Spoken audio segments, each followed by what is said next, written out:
Hey guys, and welcome to Unit 6, Developmental Psychology, and our flip video notes. We are going to start with part 1 of 6, and 5 and 6 are definitely way shorter than the remaining. But we're going to be starting to talk about development and how we grow and mature from conception all the way up to death and dying.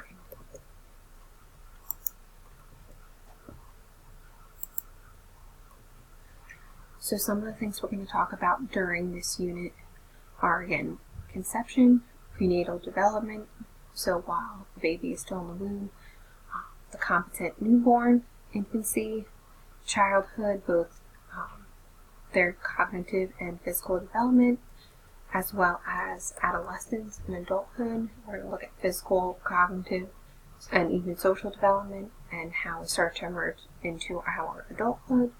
And then even as adults, our physical development. We're going to also look at the cognitive and social development of adults. And we're going to look at two major topics with developmental issues. So the next slide is the most important one for today, which in your notes I'm going to have you answer the two questions that are being asked in there. So one of our biggest things is with nature versus nurture. And so either here or even on the back of this packet you can answer this question. Actually both questions. So nature versus nurture. How do genetic inheritance or nature and experience, the nurture we receive, influence our behavior? Okay. So continuity and stages. Is developmental just a gradual thing, or are we growing up in specific stages that are separate from one another? And then stability and change. Do our early personality traits persist through life, or do we become different people as we age? And that should be a question mark. So, starting with prenatal development and the newborn. So how over time did we come to be who we are? We're zygote to birth and then developing into who you guys are right at this moment. So first, and it might be a little graphic for some people, I'm not so sure, you might be squeamish. Here you guys see a female egg, which is like the yellowish orange color, and then sperm cells. Once one sperm, like you guys see on the right, fuses to the egg shuts out everything. So, cool fact, which I want you guys to write one of these two down. The egg is 85,000 times the size of the sperm, and among the 200 million sperm that it could take to potentially make you, you were the one that won the race. So you guys are like the real Michael Phelps. So here we have a zygote, which is just a fertilized cell, and at about 14 days it turns into an embryo. So at 14 days, most people still don't even know that they're pregnant. At 9 weeks, an embryo turns into a fetus, which is what you guys see in letters C and D, both the left and the right.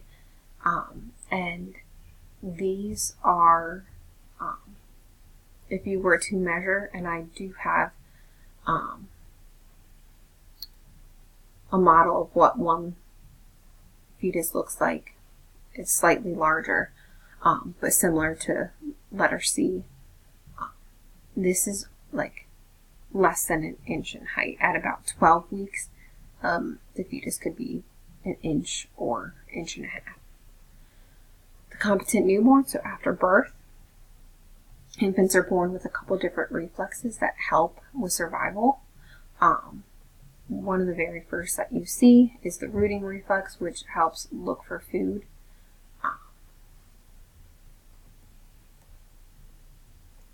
Offspring or your children cry, and that's a signal for parents that, hey, you need to check out because something could be wrong. Hunger, diaper,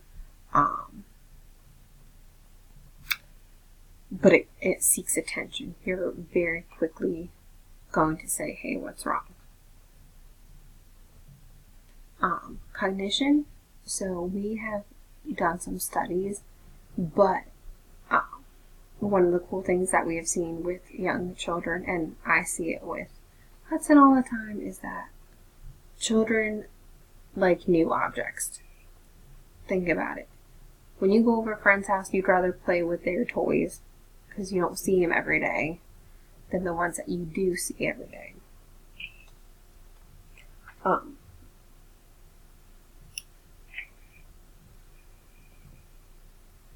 So infancy and childhood. Infancy and childhood span from birth to the teenage years. Infancy is newborn to toddler, so right around the 1 year mark. And then childhood is a toddler to a teenager.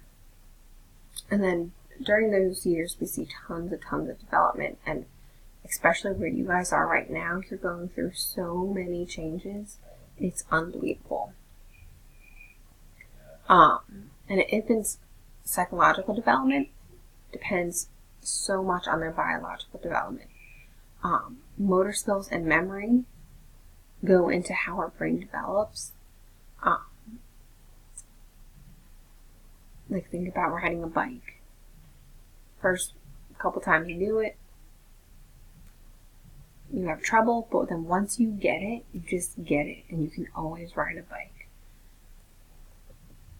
So in the brain, at birth, they overproduce neurons.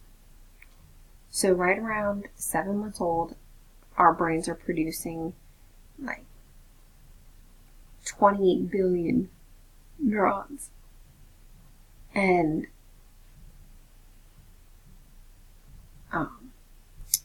during this time, as the brain starts to develop from like 3 months to right around 15 months, or like right where Hudson is right now, there's so many neurons there that this is where kids start to think more rationally, and there's purpose behind it. So you see the temper tantrums because a child wants to get something that either you took away from them or that they wanted. And then maturation, and this is our brain and our mental and bodily functions occurring in a sequence. We stand before we walk, we babble before we talk. So it's maturing, it's growing, it's becoming who we are.